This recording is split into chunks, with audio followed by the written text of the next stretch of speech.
I'm DJ Palindromeda. This is the live show. Joined in station today by Clarke and the Himselves at Clarke herself on Instagram. Here we go.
Yeah, my name is Clarke. I guess I'm from Idaho, but I live in Los Angeles. Hi, I'm Don Bowles, and I'm from Phoenix, Arizona, but I've been serving the greater Los Angeles area since 1978. Awesome. How do you both interact with the project of Clarke and the Himselves? Oh, if I got something going on, sometimes I'll just tell Dawn to come. That's awesome. Yeah. And hang out. Well, there's, like, Clarke and Themselves is just me, but then I pick up some, like, unofficial members. I'm an occasional himself. Yeah. Okay. Well, I don't know. I've produced the last two singles. And, no, and I guess the other members of Clarke and Themselves are mostly, like, album members, I suppose. So I'll just find someone and put them on my albums. And currently it's Dawn. Yeah, hi. Cool. So, and then how long has your project been going on? I was looking, you've got like almost a decade of stuff out, which is really cool. Yeah, I mean, I've been doing it for like about a decade now, I guess. I get maybe even more than a decade, but it depends. Well, it depends how you count it. I guess I started with the thingy in 2011. Was when I first came up with how to play it. But then the first Clarke and Themselves album was released in 2013. So it's coming up on 10 years. I guess next year will be 10 years since that.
Do you ever perform live together, or is Don just your sound right-hand man?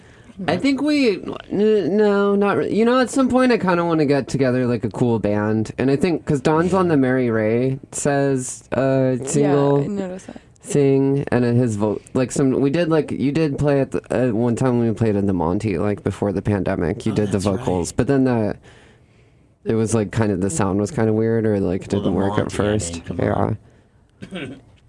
But nothing really. I used to play with like other people back in Boise, and that was Clarke and Himself and Friends. No, I'm thinking I kind of want to get a band together to play.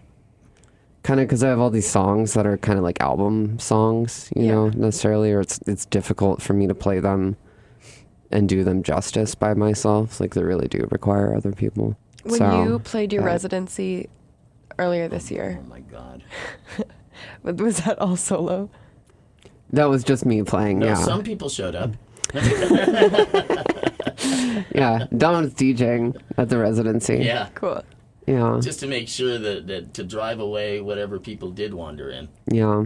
Well, you know, the second one was actually very well attended. It was actually, yeah. Yeah. And then the first one was a little weird because it was Labor Day and it was like 100 degrees. It was abnormally hot. That's the one that my band played. Yeah. And it wasn't hot to them. They're from Arizona. Yeah, they did great. Astrologer is great. They blew me away. You know, that last residency show would have had a lot of people come in, I think. Yeah, well, that one that we did that wasn't there was really good. I feel like that was the most popular one, was the one that was somewhere else. That didn't happen. That was not at the Echo. Yep. Yeah, that was by far, like, I could tell instantly, like, that was going to be a sold out. Like, the fire marshal, if they didn't cancel that show the day of, like, the fire marshal would have come in there and canceled it, like, totally. Easily, you know. That's a good feeling, though. Yeah. What is your newest project? Tell us about the process of that. where it is, what it's called. Well, the last album that I did is called The One and Only Clarke and Himself. And that I don't know, that was like a long time. That's kind of a compilation. Yeah, I'd been making these singles and EPs. And This works. Yes.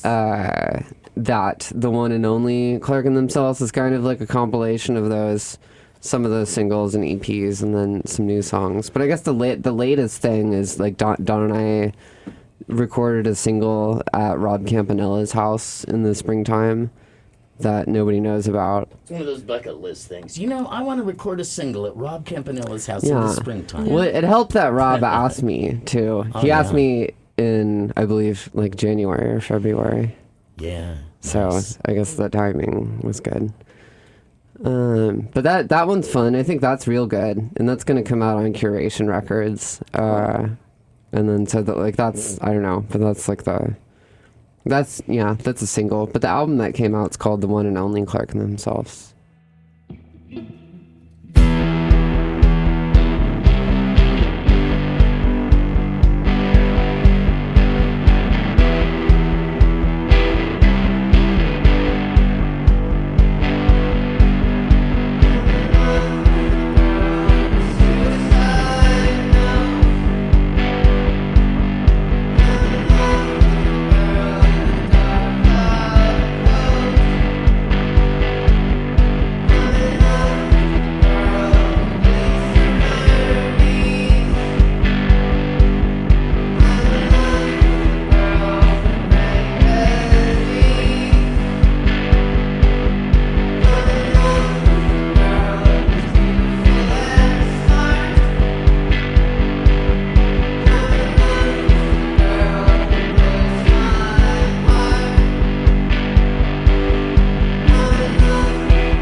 Our last question that I ask everybody is, especially because you both... Will you please leave? No. Like, you both are accomplished musicians, so what is your favorite live performance that you've Speak ever for himself. performed and then ever attended? Oh, whoa. All time. Well, this one's for you, Clarke. Oh. You can both answer. I don't know. think it's very You know, one time I played this house show in LA. It was my first show I played in LA, I think. I think it was the first one. But then it was just like everything sounded great, and then it was like perfect. Wow. Like it was like a Oh. perfect set. Like Sure I can it happened. and I can tell, like, some people think, like, oh, that was a perfect set, and it was like, no, it wasn't. But, like, this one actually was, like, sound-wise, and, like, everything it was cool. It's a good way to start. a new city. And then, I don't know. I mean, I've been to some good shows. I'm trying to think of a real memorable one. I'm old, so really, I cheated by being old. You've probably got I good mean, ones. I went to some shows, and it's because everything sucks, and Yeah. the only good things are generally older things that are long gone. Well, I did go to. I Not made totally, it, but it is generally I true. made it a point for my first after pandemic show. I went and saw King Crimson at the Greek Theater, and that was really great. Okay, But I'd never seen them before. But that was a great first after pandemic show. I got to see King Crimson in 1974. They were supposed to open for the Eagles at this tiny theater in the Round in Phoenix, and then the Eagles canceled. We're all waiting outside to go in. This guy says, "Sorry, the Eagles have had to cancel. We'll give you all a rain check, or if you want to go in and see the opening band play for an extra hour or so, you can, And we all sat like 20 feet or less away from the band. Wow. Like they didn't even have to move the stage. Because nobody cared about King Crimson in Phoenix. They just cared about the stupid Eagles. So we got to see King Crimson at one of the best King Crimson bands that there was. It was the Lark's Tongue and Aspic / Red era. So, I mean, it just kicked all the ass. And we got to see him play for like 2.5 hours. That seems Oh my pretty gosh. great. Like from like 10 feet away. It was amazing. And we didn't have to see the Eagles or deal with any of their stupid fans. That's good Yeah. case. Yeah, Good. it was nice. You and I